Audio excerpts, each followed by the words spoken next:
તો પાલનપુરમાં નાવ સ્ટાર્ટ નામની સ્કીમ બનાવીને ઠગાઈ કરનારા બે શખ્સોમાંથી એકને ઝડપી પાડવામાં આવ્યા છે।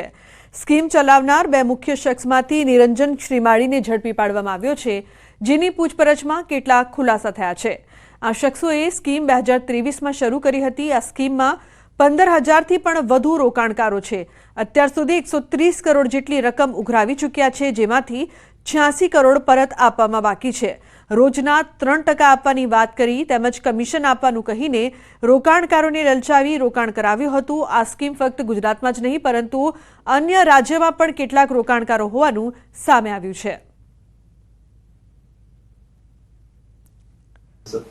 इसमें देखिए क्योंकि अभी ये लेट नाइट ही हमने इसको अरेस्ट किया, तो अभी बहुत प्राइमरी स्टेज है, तो इसमें बहुत ज़्यादा पूछपरछ अभी नहीं हुई है। तो रिमांड की प्रोसेस हम जो है वो करेंगे, तो उसका मेनली ग्राउंड यही रहेगा कि इसने वो जो पैसा जो लिया है वो कितने लोगों से लिया है, क्या उसका इसने दस्तावेज तैयार किए थे, उसके बाद कहाँ उसने जो है प्रॉपर्टी ली है, क्रिप्टो में लगाया है कि कहाँ लगाया, तो वो सारी चीज़ें जो हैं अभी तपास में आगे आएंगी। तो રાજકોટમાં ડીએપી ખાતરમાંથી નીકળ્યા છે કાંકરા પથ્થર। રાજપરાના ખેડૂતે ખરીદ્યું હતું ખાતર। ખેડૂતે 2700 રૂપિયાની 2 થેલી લીધી હતી। જામકંડોરણાની મધુવન એગ્રોપેડીમાંથી રાજપરાના ખેડૂતને વેચાયેલા જીએસએફસીના સરદાર ડીએપી ખાતરમાંથી નીકળ્યા કાંકરા પથ્થર। ખેડૂતે બીજી થેલી ખોલીએ તે પહેલા વિડીયો બનાવ્યો અને સોશિયલ મીડિયામાં વાયરલ કર્યો। આ સમગ્ર મામલે ખેતીવાડી અધિકારીથી માંડીને ગુજરાત સ્ટેટ ફર્ટિલાઇઝર કોર્પોરેશનના ઉચ્ચ અધિકારીઓને પણ જાણ કરાઈ છે।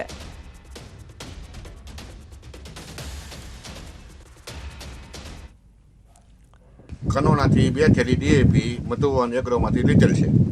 વાડી આવીને ખોલી તો એમાંથી નીકળ્યા કાંકરા। બરાબર છે। મેં ભાઈને ફોન કર્યો, ભાઈ તમારી થેલીમાંથી કાંકરા નીકળ્યા છે, આનું શું કરાય હવે? તો મને કે પાછી મૂકી જાઓ ને એનપીની થેલી તમે લઈ જાઓ। બરાબર, મેં એને ના પાડી। મેં કીધું મારે પોલીસ સ્ટેશનમાં ફરિયાદ કરવી છે।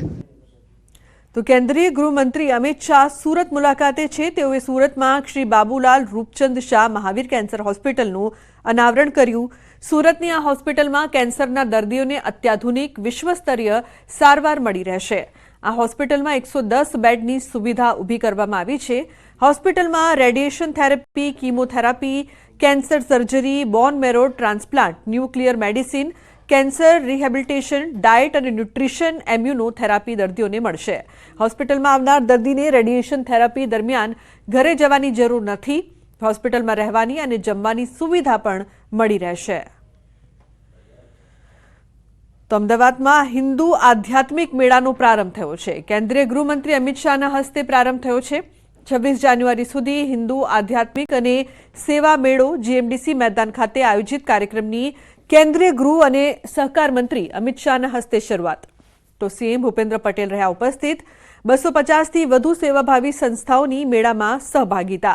આચાર્ય વંદન, કન્યા વંદન, માતૃ પિતૃવંદન તથા સંયુક્ત પરિવાર સન્માન સહિતના કાર્યક્રમો। 11 એકરમાં આયોજિત કાર્યક્રમમાં 11 કુંડી સમરસતા યજ્ઞશાળા અને 11થી વધુ મુખ્ય મંદિરોનું જીવંત દર્શન કરી શકાશે। આદિવાસી સંસ્કૃતિની થીમ પર સમગ્ર કાર્યક્રમનું આયોજન કરવામાં આવ્યું છે। મિની કુંભના પણ લોકોને થશે દર્શન।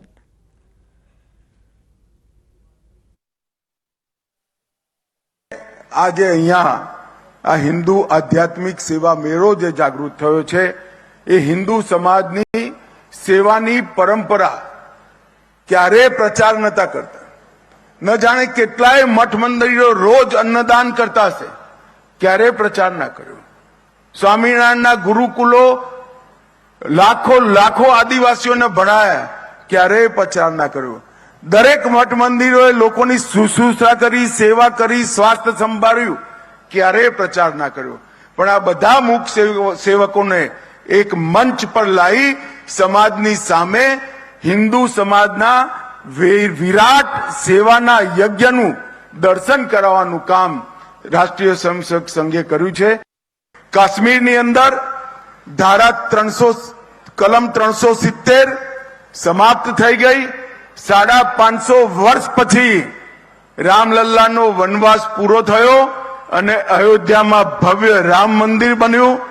કાશી વિશ્વનાથનો કોરિડોર બન્યો। સોમનાથનું મંદિર સોનાનું બની રહ્યું છે। ટ્રિપલ તલાક સમાપ્ત।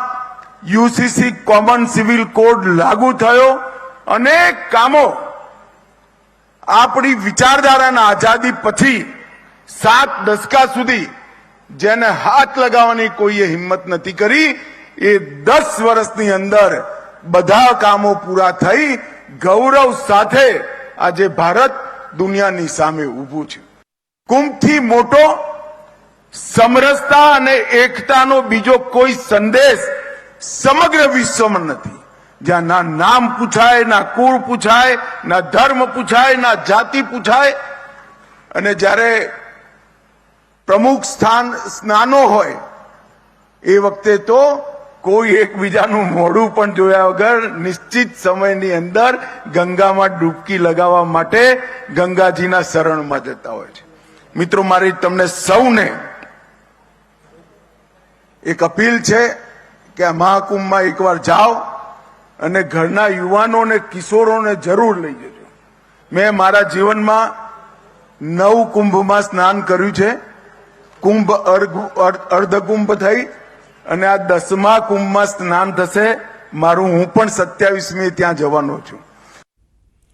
તો સુરતમાં વ્યાજખોરના ત્રાસથી યુવકની આત્મહત્યા. સુરતના સલાબતપુરા વિસ્તારની ઘટના. વ્યાજખોર ધમકી આપતો હોવાનો આક્ષેપ. પરિવાર દ્વારા વ્યાજખોર પર લગાવવામાં આવ્યા છે આક્ષેપો. કંટાળીને યુવકે આત્મહત્યા કરી તેવું પરિવારજનોનું કહેવું છે.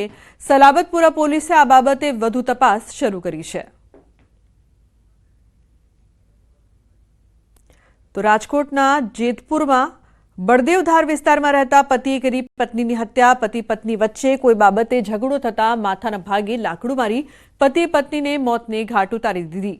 હત્યા નિપજાવી તે પોતે પોલીસ સ્ટેશનમાં હાજર થઈ ગયો. પોલીસે આગળની કાર્યવાહી હાથ ધરી છે. ઉલ્લેખનીય છે કે 3 મહિના પૂર્વે મરણ જનાર પત્ની અન્ય પુરુષ સાથે ભાગી ગઈ હતી અને એક મહિલા પહેલા જ તે પરત તેના પતિ પાસે આવી હતી. પોલીસે પતિ પત્ની વચ્ચે મધ્યસ્થી કરતા બંને પરત સાથે રહેવા લાગ્યા હતા. જો કે કોઈ કારણસર બંને વચ્ચે બોલાચાલી થતા પતિએ પત્નીને માથાના ભાગે લાકડું મારી લોહી લુહાણ કરી હતી, જેમાં પત્નીનું મોત નીપજ્યું.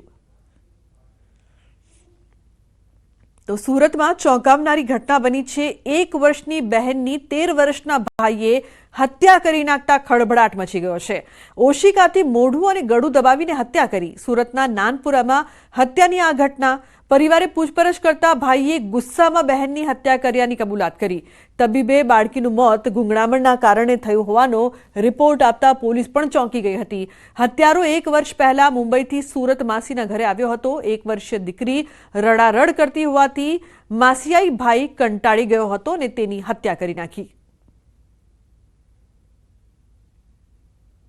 तो वो उसकी मासी का बेटा जो है 13 साल का है, वो घर पे था और बच्ची बहुत रो रही थी. उसने चुप कराने का प्रयास किया. जब चुप नहीं हुई तो गला दबा के चुप कर दिया. वो उससे बच्चे में इस बात की समझ नहीं थी कि गला दबाने से डेथ हो सकती है, तो उसने ये इस तरह का क्राइम उससे हो गया. તો રાજકોટમાં ચોંકાવનારી ઘટના બની છે. અહીં 34 વર્ષ મહિલા પર એસિડ અટેક કરવામાં આવ્યો. મંગેતર અન્ય સાથે ભાગી જતા એસિડ અટેક કરવામાં આવ્યો. રાજકોટના સોખડા ગામમાં બની છે આ ઘટના. સોખડા ખાતે રહેતા પ્રકાશ સરવૈયા દ્વારા કરવામાં આવ્યો એસિડ અટેક. સગાઈ બાદ મંગેતર અન્ય વ્યક્તિ સાથે પ્રેમ લગ્ન કરીને ભાગી ગઈ. યુવાને મનદુખ રાખી કર્યો એસિડ અટેક. મહિલાને સારવાર અર્થે હોસ્પિટલમાં ખસેડવામાં આવી છે. કુવાડવા રોડ પોલીસ સ્ટેશન ખાતે મોડી રાત્રે નોંધાઈ છે પોલીસ ફરિયાદ.